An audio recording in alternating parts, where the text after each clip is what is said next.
Atenção! Começa agora uma teleaula de História do Ensino Fundamental. Você vai assistir a teleaula de número 34. Bons estudos!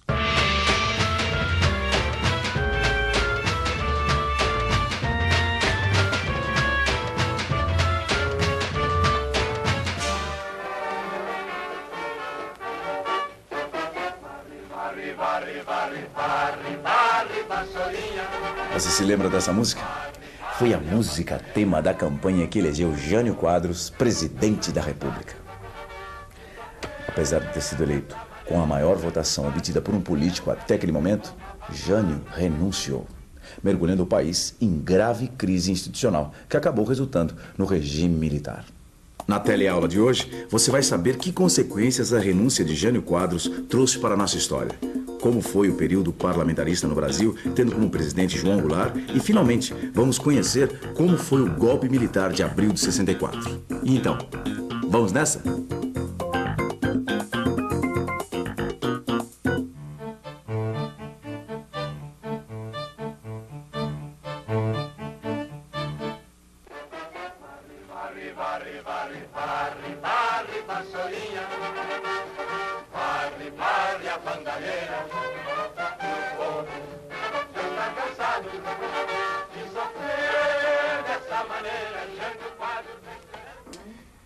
Até hoje, não se sabe ao certo por que é que Jânio renunciou.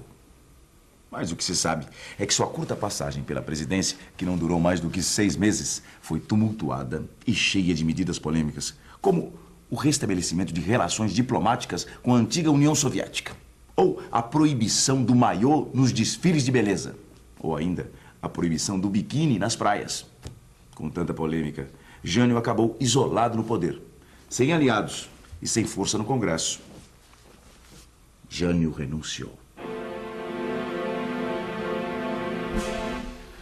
Se o presidente renuncia, o que acontece? Segundo a Constituição que vigorava na época, ou seja, a de 46, substitui o presidente em caso de impedimento e sucede-lhe no de vaga o vice-presidente da República, que no caso era João Goulart. Mas será que Jango, como era conhecido vice-presidente, conseguiu assumir? Político de longa carreira e um aliado de Getúlio Vargas, Jango, como era chamado, vinha do PTB e tinha uma forte liderança entre os trabalhadores urbanos.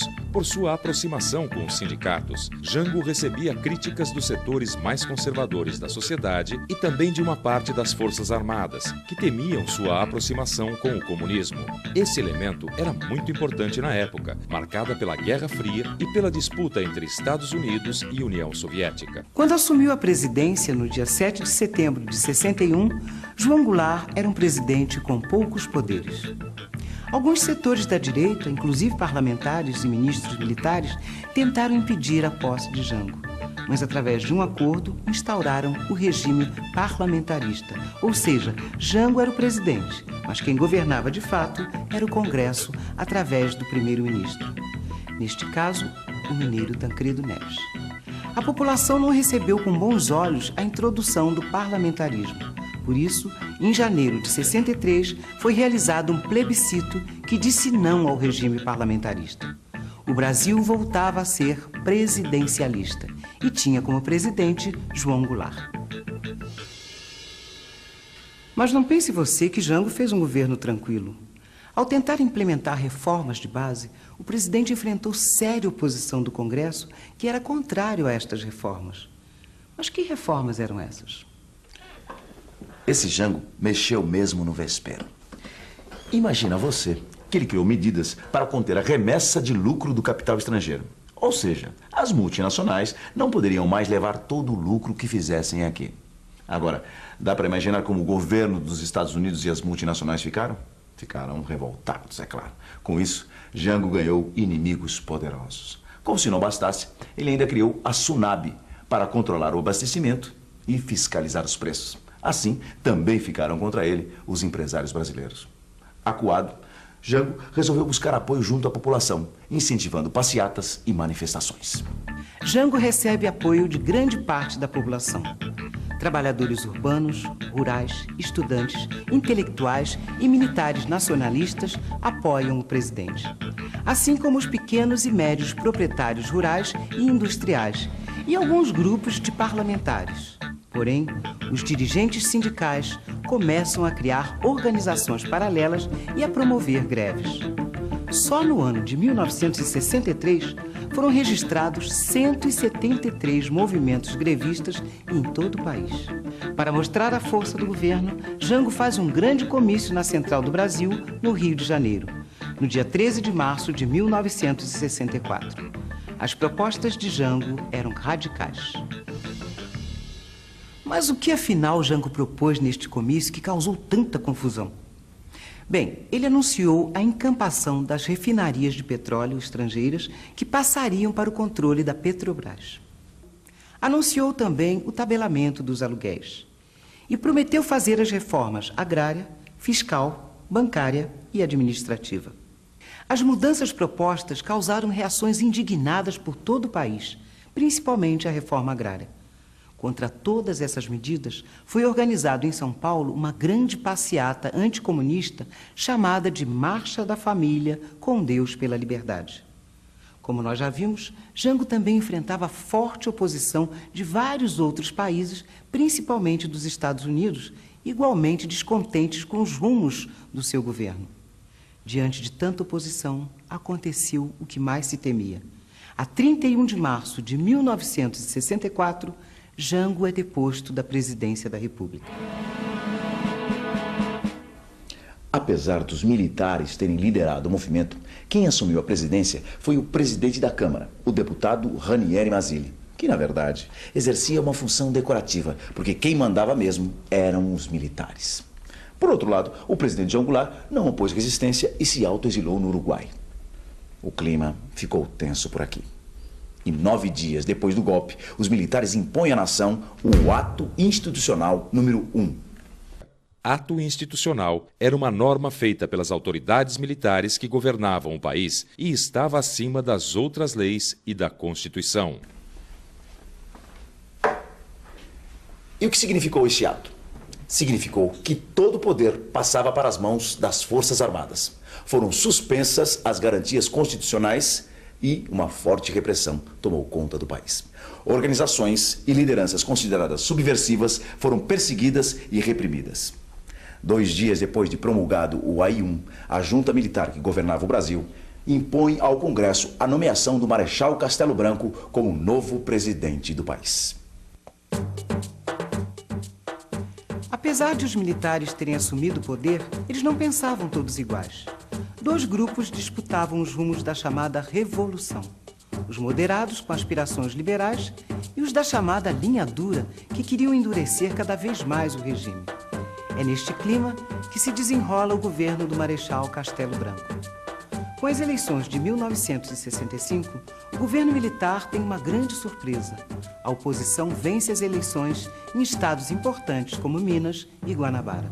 A intenção das autoridades militares de controlar a sociedade levou a novas medidas autoritárias. Nos anos seguintes, os partidos políticos existentes desde 1945 foram dissolvidos e substituídos por 2 partidos: a Aliança Renovadora Nacional, a ARENA, que apoiava o regime militar, e o Movimento Democrático Brasileiro, o MDB, de oposição. Uma nova Constituição, promulgada em 1967, centralizou ainda mais o poder na mão das autoridades militares. Muitos cidadãos tiveram seus direitos políticos cassados e a população foi impedida de eleger os governadores estaduais. Aí você vira e pergunta: mas ninguém fez nada contra tudo isso? Ficou todo mundo de bico calado? Bem, até esse momento, os militares tinham muitos aliados civis. Eles realmente acreditavam que os militares ficariam pouco tempo no poder. Mas os fatos indicavam que isto não iria acontecer. Por isso, alguns órgãos de imprensa começaram finalmente a denunciar as perseguições e violências do regime. Mas, aos poucos, esses jornais também começaram a ser censurados. Mas não eram só as leis e a política que viviam grandes transformações com o golpe militar. A economia também se modificava. Combater a inflação e recuperar a confiança dos investidores estrangeiros eram prioridades.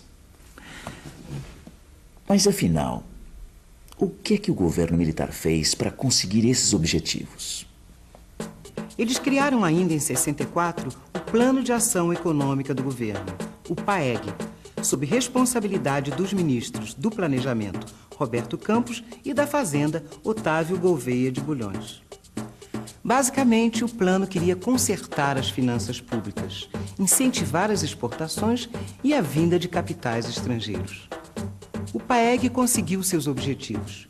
O déficit público foi reduzido a 1,6% do PIB em 1965. A forte inflação de 1964 tendeu a cair e o PIB voltou a crescer em 1966. Para levar à frente o plano, o governo militar contou com a ajuda dos dólares emprestados junto ao governo norte-americano. Quem saiu perdendo com o PAEG foram os trabalhadores, que tiveram os salários comprimidos por reajustes inferiores à inflação. Foram tomadas medidas destinadas a impedir greves e a facilitar a rotatividade da mão de obra, beneficiando os patrões. Foi criado em 1966 o Fundo de Garantia por Tempo de Serviço, o FGTS. Esta era a situação dos trabalhadores quando o general Costa e Silva tornou-se o segundo presidente do período militar.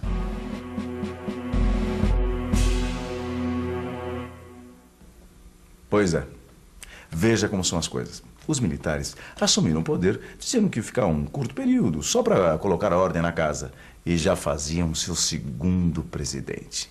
É claro que a sociedade começou a reagir. E o estopim dessa reação foi a morte do estudante Edson Luiz pela polícia. Essa morte acabou gerando a maior mobilização popular que se tem notícia contra o regime militar. Revoltadas, milhares de pessoas saíram às ruas do Rio para protestar.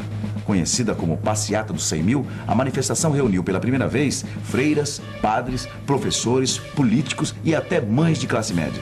O governo começou a se sentir cada vez mais pressionado. A pressão contra o governo militar também aumentou no Congresso, onde a oposição do MDB passou a ser mais agressiva. A gota d'água viria com um discurso do deputado carioca Márcio Moreira Alves, pregando o boicote popular ao desfile de 7 de setembro.